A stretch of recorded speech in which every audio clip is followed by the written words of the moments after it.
Lecteur, lectrice, lectrice, bonjour, gracieuse Robert en ligne, l'autrice hybride pour te faire lire et pas que ses livres.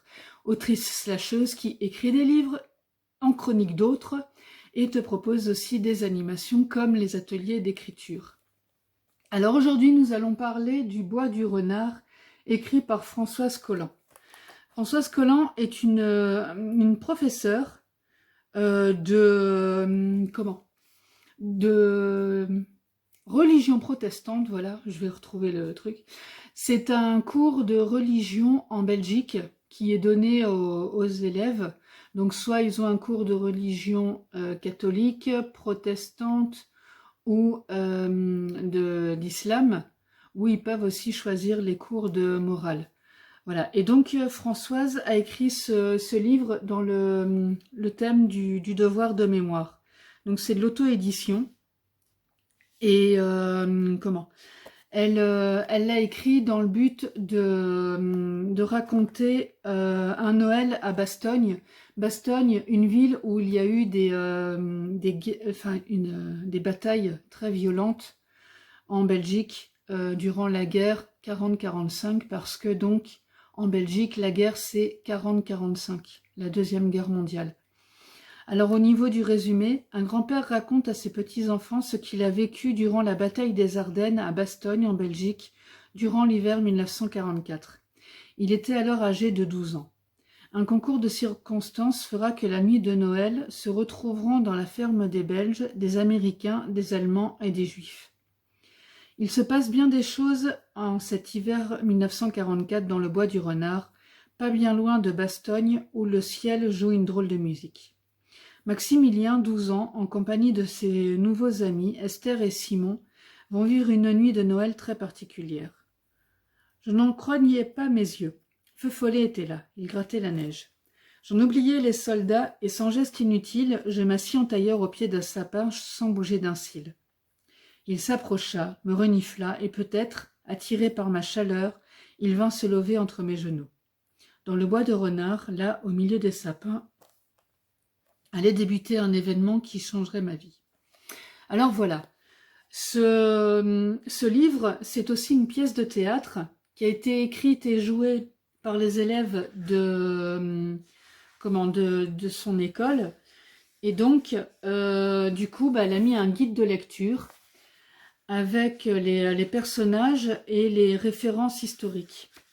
Et dans le livre, on a aussi des petites notes qui permettent d'avoir des explications sur des mots qui peuvent paraître un peu plus compliqués pour les élèves.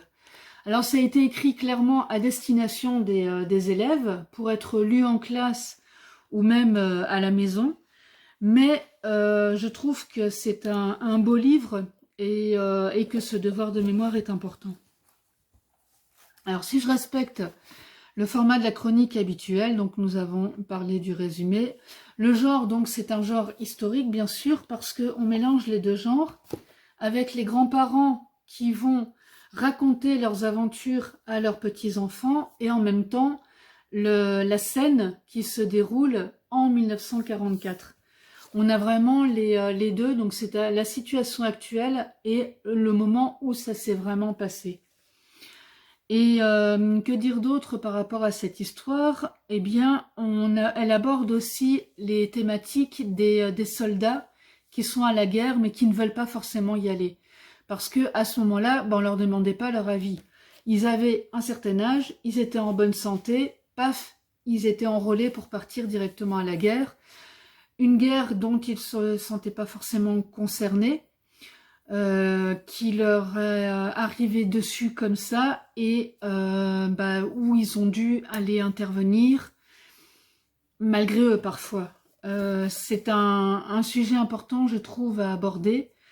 Déjà parce que on voit toujours, alors ça va être assez politisé, il n'y a pas de reproche particulier par rapport à ça.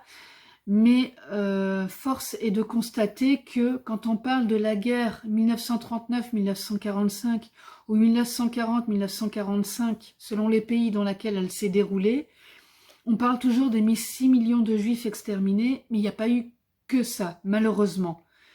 Je ne veux pas diminuer l'impact de l'extermination massive qu'il y a eu, mais je veux aussi souligner le fait qu'il y a eu des personnes qui ont été concernées par cette guerre et qui ont été des acteurs qui ne voulaient pas forcément l'être. Je veux aussi souligner le fait qu'il y a des gens qui ont subi les batailles alors qu'ils étaient qui vivaient dans la ville où ça s'est déroulé, comme à Bastogne.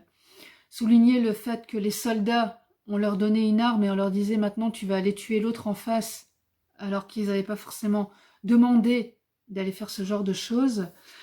Et souligner aussi le courage de gens, 2 minutes, de gens qui ont protégé des enfants ou d'autres personnes au péril de leur vie parfois, de gens qui ont résisté.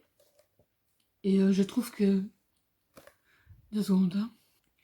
De gens qui ont résisté au péril de leur vie, justement pour empêcher que ça continue à se perpétuer. Bon, c'est beaucoup d'émotions pour moi, parce que mes grands-parents l'ont connu.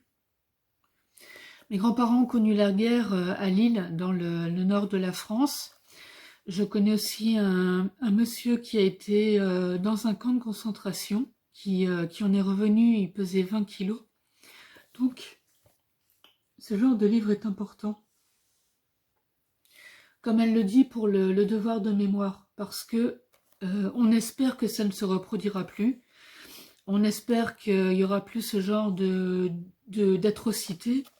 Et c'est important d'expliquer aux enfants actuels ce qui a pu se passer, de ne pas minimiser quoi que ce soit, ni le massacre des gens. Dans les massacres, dans les camps de concentration, il y a eu aussi des prisonniers politiques, il y avait les homosexuels, les handicapés, parce que Hitler voulait une race aryenne, une race idéale qui était des grands blonds aux yeux bleus, des parfaits Allemands, et c'était tout. Il n'acceptait pas les autres. Alors, vous allez pouvoir me dire, bah oui, mais il me semble qu'il n'avait pas vraiment le même profil, ni le même physique. Non, justement. Donc, c'est tout ce que la folie d'un homme a pu entraîner, et tous ceux qui ont suivi cet homme, qui a écrit Mein Kampf, Mon combat, et d'autres qui ont suivi et qui ont appliqué ce qu'il voulait faire. C'est voilà, c'est toute la gravité de ce que ce genre de livre peut raconter dans le bois du renard, avec une histoire qui s'est passée à Bastogne durant une guerre, une bataille qui s'est déroulée donc pendant l'hiver 44, et ce que l'humanité a pu faire, soit en défendant des enfants, soit en hébergeant des hommes, juste parce que c'était des hommes, et pas parce qu'ils étaient dans le camp adverse ou parce qu'ils avaient la mauvaise nationalité. Voilà, donc à qui recommander ce livre? À tous. Pour ce que ça... Désolée. Pour ce qu'il représente, et pour l'histoire, et pour le devoir de mémoire qu'on doit entretenir. Voilà. Je m'attendais pas à ce genre d'émotion. Je m'attendais pas à ce que ça remue autant de choses, mais voilà. Donc je vais garder la vidéo dans son jus, comme ça, en espérant que ça va aussi susciter toute l'émotion qu'on peut ressentir. Lecteur, lectrice, maintenant que tu as bien écouté la vidéo, je vais me présenter quand même, c'est toujours utile. Gracieuse Robert, donc une autrice hybride, mi-auto-éditée, mi-éditée, qui a donc écrit Ma vie en blog, 1 et 2, 2 romans feel good, en auto-édition, Les voyages forment la jeunesse, en auto-édition aussi, donc l'histoire d'une femme qui essaie de sauver son couple en partant en voyage, un recueil de gracieuses notices et 2 récréatures, Gracieuse tribulation d'une brouette et Gracieuse tribulation d'une fourchette.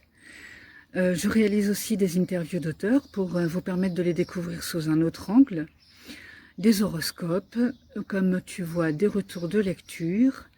Je suis disponible sur YouTube, Instagram et Facebook sur le même nom, Gracieuse Robert, et sur mon site lesgracieusetés.fun.